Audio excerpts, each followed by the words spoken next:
The origins of snowshoeing can be traced back as far as 6,000 years, when they were developed to help people survive in the depths of winter.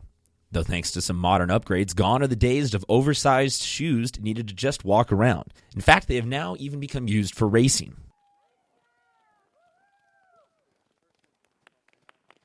The United States Snowshoe Association first began organizing races in the New England area in the mid-1990s.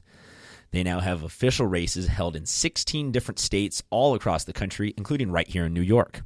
There's even a world championship race held at the end of each season, which for the past decade has had hundreds of participants yearly from the U.S. and has even hosted runners from 5 different countries. Snowshoeing's trending popularity has lagged behind in New York until just the past few years, when races began to see an exponential growth in numbers. Yeah, it's definitely a growing sport. People are trying it, learning about it, and giving it a chance. And there are a lot of runners here who, no one really likes the treadmill.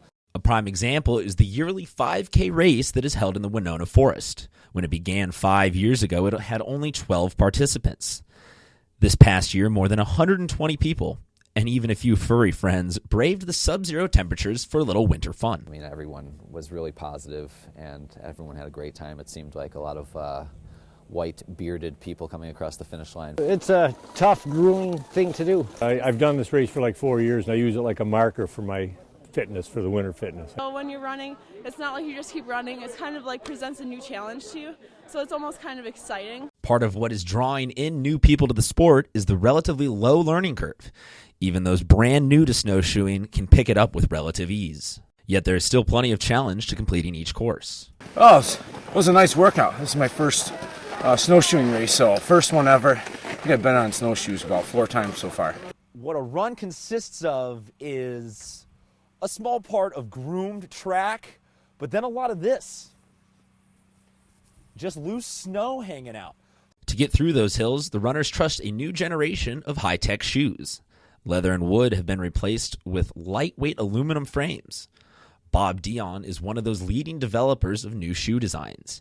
He's been making them for over a decade and can attest to how much they have improved in that time. I started the company because I basically trashed a lot of snowshoes and had a lot of bloody ankles from snowshoes that really weren't comfortable and didn't function. So if you're looking for a new winter hobby, maybe it's time to go out and try a modern spin on a classic winter activity. For NCC News, I'm Christian Pedersen.